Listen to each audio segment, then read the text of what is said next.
সাত সকালে বিরাটি স্টেশন সংলগ্ন বর্ধনপাড়ায় রেলের পাশে ঝুপড়িতেই আগুনে ভস্মীভূত একটি বাড়ি। আশেপাশে লোকজনের প্রচেষ্টায় আগুন নেভানো সম্ভব হয়। দমকল গাড়ি এসে উপস্থিত হয়। ঘটনাস্থলে দমকলের গাড়ি ঢোকানো সম্ভব হয়নি। একটি মাত্র ঘর পুড়ে ছারখার হয়ে যায় এবং তাদের সমস্ত জিনিসপত্র নষ্ট হয়ে যায়। প্রতিবেশীদের মুখ থেকেই শুনে নিন ঘটনার বিস্তারিত। আমরা সবাই তো ঘুমাচ্ছিল কম বেশি, ঠিক আছে, ভোরবেলার দিকে হচ্ছে, মানে ভোরবেলা বলতে কি সকাল 6:30টার সময়। তো এখানে তো সবাই চিল্লাচিল্লি করছে যে কি মেন লাইন বন্ধ করতে, যেহেতু কারেন্ট সব ঘর আমাদের এখানে সব কাঁচা ঘর, এখানে সবারই টিনের ঘর, বেড়ার ঘর, সবাই টালির নিচেই থাকে। তো এখানে সবার কারেন্ট রয়েছে, কারেন্টের তার মার এখানে সব রয়েছে। তো সবাই বললো তাড়াতাড়ি করে আগে কারেন্টটা লেবানো। পুরো আগুন প্রচুর লেভেলে উঠে গেছিলো আগুন। তো সবাই মিলে এখানে তো ফায়ার ব্রিগেড ঢোকানোর মতনও কোনো পজিশন নেই আমাদের লাইনের পাশে বাড়ি যেহেতু।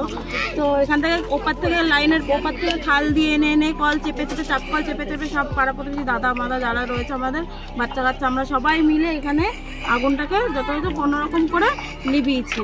এখন উনি যে থাকে, যার বাড়ি পুড়েছে, সে দিদি, তার বয়স্ক দিদি, আর তারও বয়স হয়েছে অনেকটাই। তো তারা দুইজনই থাকে এখানে। সবই বলতে গেলে পুড়ে শেষ হয়ে গেছে, টাকা পয়সা যা ছিল সব শেষ হয়ে গেছে। তো সবার কাছে একটা রিকোয়েস্ট যে সবাই ওনার পাশে যদি একটু দাঁড়ায় তো খুবই উপকার হবে সবার।